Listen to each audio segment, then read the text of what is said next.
राष्ट्रवादीचे senior leader आमदार विक्रमजी काळे आपल्यासोबत आहेत. त्यांच्याकडनं जाणून घेऊयात. आता अजितदादांच्या नंतर दोन्ही राष्ट्रवादी एकत्र यावी अशा प्रकारच्या भावना ज्या आहेत कार्यकर्त्यांच्या आता समोर येत आहेत. आपण पाहिले की दादा असतानाच हा विचार पुढे आलेला होता की दोन्ही राष्ट्रवादी एकत्र यावे. त्या दृष्टीनं पुणे महानगरपालिकेमध्ये सुद्धा दोन्ही राष्ट्रवादी एकत्र आलेल्या होत्या आणि महाराष्ट्रामध्ये सुद्धा अनेक ठिकाणी दोन्ही राष्ट्रवादी एकत्र येऊन लढवण्यासुद्धा प्रयोग झालेला आहे. आणि आता आमचे पक्षाचे प्रमुख, आमचे कुटुंब प्रमुखच गेले, त्यामुळे एक मोठा आघात राष्ट्रवादी काँग्रेस पार्टीवरती झालेला आहे.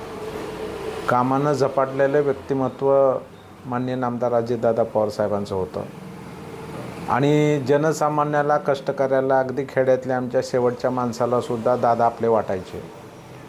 कारण त्यांच्या दारात देवगिरीवरती हातात कागद घेऊन गेलेला कोण माणूस, मग ती बारामती असेल, पुणे असेल किंवा दादा कुठेही महाराष्ट्रात जाऊ, अगदी गर्दीत जरी एखादा कोणी कागद घेऊन उभा असलेला दिसला आणि तो दादाकडं हातवारी करत असला तर दादा ते जवळ जाऊन त्याच्या हातातला कागद घ्यायचे आणि काय काम आहे आणि लगेच अधिकाऱ्याला फोन लावायचे. मला वाटतं असा नेता महाराष्ट्रामध्ये होणे नाही.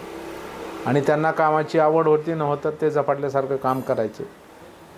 महाराष्ट्राच्या मंत्रिमंडळात अनेक नेते आहेत, यापूर्वी झाले, परंतु शासकीय देवगिरी बंगल्यावरती सकाळी 6ला लोकांना भेटीसाठी उपलब्ध असणार जर नेतृत्व कोण असेल तर ते अजितदादा पवारसाहेब आहेत.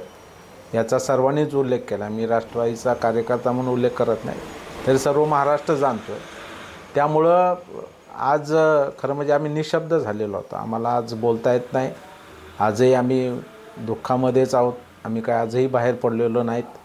परंतु आता काळ कोणासाठी थांबत नाही. जिल्हा परिषदच्या निवडणुका आहेत.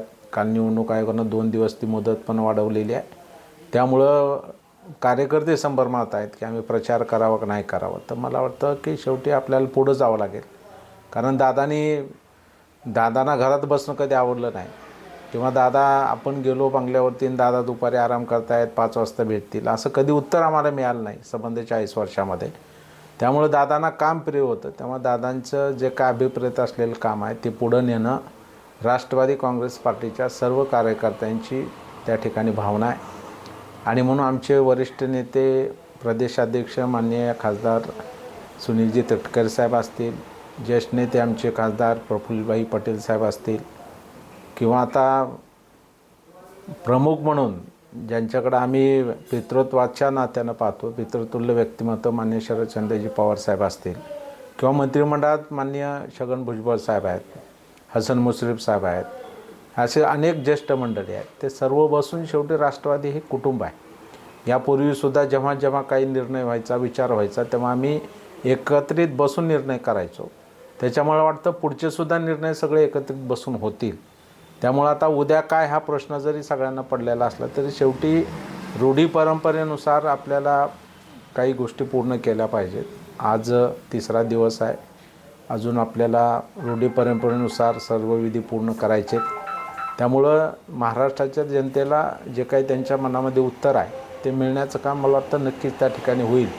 आणि जे वरिष्ठ निर्णय घेतील त्याच्यासोबत आम्ही आमदार जरी सगळे असलो तरी आम्ही त्यांच्यासोबत राहिलेलो आहोत. आणि पुढे आम्ही एक संघ सगळेजण राष्ट्रवादी पार्टीचा जो काही निर्णय असेल त्याच्यासोबत राहण्याचं काम आम्ही निश्चितपणाने करणार आहोत.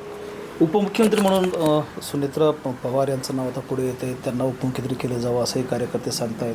नेते मंडळी जी आहेत ती आज मुख्यमंत्र्यांना भेटली. दादांकडे जी काही खाते होते ती राष्ट्रवादीकडेच राहावं अशा प्रकारची भावना देखील व्यक्त केली जाते. मला वाटतं की या राज्याचे मुख्यमंत्री आदरणीय देवेंद्र फडणवीस साहेब यांनी नेहमीच 2 जरी उपमुख्यमंत्री असले तरी कधी आवडनिवड केली नाही किंवा ह्याला जास्त महत्त्व, याला कमी महत्त्व असं दिलं नाही.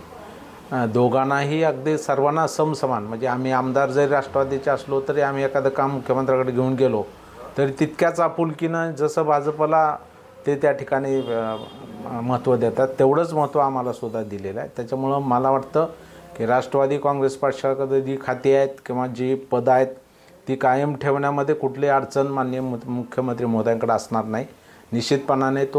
कारण आता शेवटी राज्याचे प्रमुख म्हणून त्यांच्यावर पण जबाबदारी आहे की दादा जरी गेलेले असले तरी एक मित्र म्हणून, एक सहकार्य म्हणून ह्या सगळ्यांना सोबत घेऊन जाणं ही सुद्धा त्यांची जबाबदारी आणि ते नक्की मला वाटतं पार पाडतील अशी मला आशा वाटते. महेंद्र जोंधळे, TV9 मराठी, लातूर.